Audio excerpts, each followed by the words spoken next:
Akkam jirtan daawwattoota OMN oduuwwan ijoo sa'aatii tanaaf qabannan isinitti hima ani Faayisaa Eliyaas.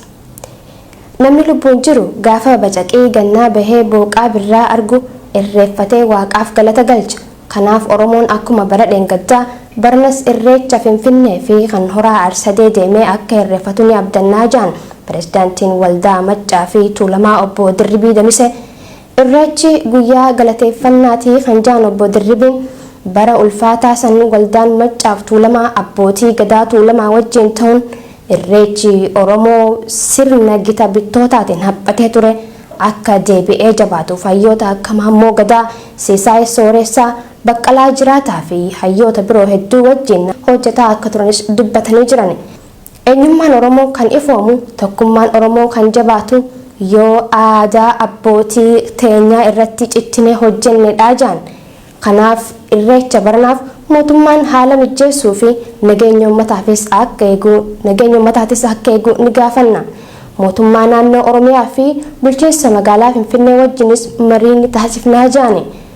Kan sanii achi wareegama barbaachisu hundumaa kafallee irreecha kana uummanni Oromoo nagaan akka irreeffatu gochuuf carraaqaa jirraas jaani. Pirezidaantiin waldaa Maccaa fi Tuulamaa kan ta'an obbo Dirribii Damise guutuun oduu kanaa oduu teenyatan idilee keessatti galgala kan isiniif dhiyaatu ta'a.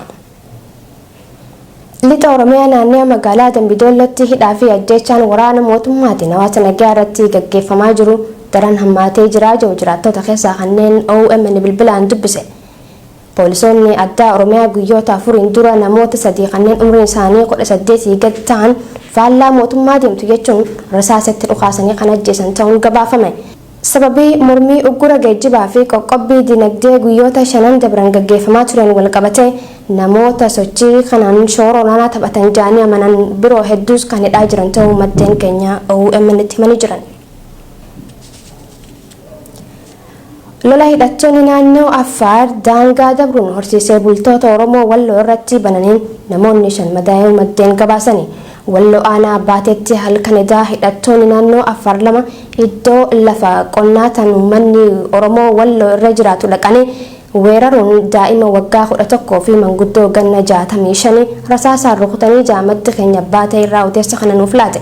Sababuma kanaan walitti bu'iinsa saba lameen jidduutti uumameen namni 5 gama Oromoo Walloo irraa kan madaa'e yoo ta'u hanga odeeffannoo kana qindeeffannetti dhukaasni itti fufeetii jira. Nuti uummanni Walloo humnoota addaa poolisii naannoo Amhaaraa milishoota gandaa dabalatee waraana mootummaa fi hidhattoota naannoo Affaar irraa dhufaniin kallattii maraan weeraramaa waan jirruuf ogeeyyoota fayyaa dabalatee saba Oromoo bal'aa irraa dirmannaa feenaa jaani.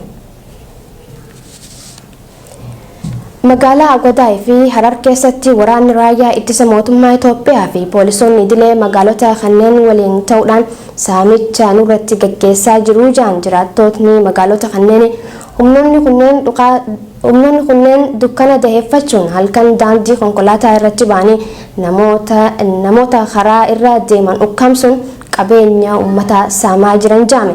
Keessumattuu magaalaa Hararitti maqaa sakatta'iinsa taasisna jedhuun qonnaan bulaa jimaa gurguratee galaa jiru maallaqaa fi bilbila kan irraa guuran ta'uu jiraattuun garasii dubbifnee OMN itti himtee jirti.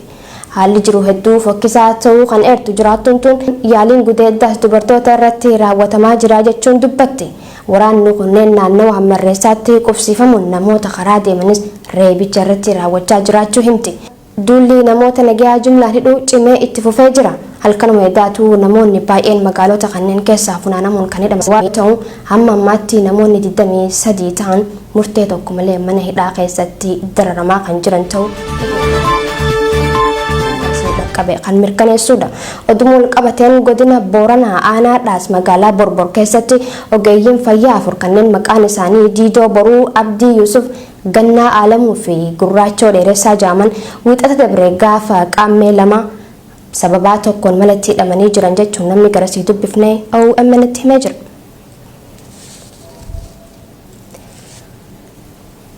Godina Baalee magaalotaa fi gandoota hedduu keessatti namoota nagaa irratti hidhaan jumlaa garmalee hammaachaa jiraachuu jiraattonni naannichaa dubbatanii.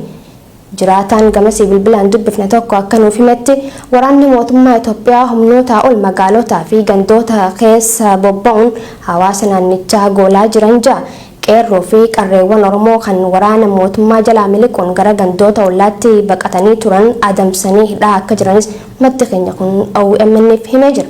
Nama tokko qabuuf jecha qaamota nageenya mootummaa humnaa ol babbaasuun taappeellaa shanee jedhu itti maxxansanii hawaasa naannichaa bahaa fi gala dhorgaa jiran jechuun jiraataan Baalee irraa bilbilaan dubbifnee addeesseeti jira.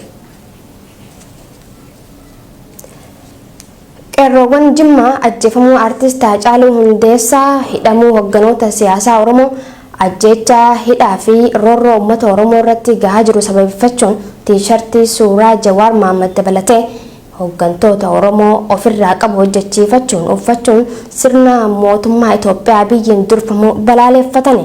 Balaaleeffannaa isaanii kanarratti dhaadannoowwan adda addaa dhageessisanii jiru.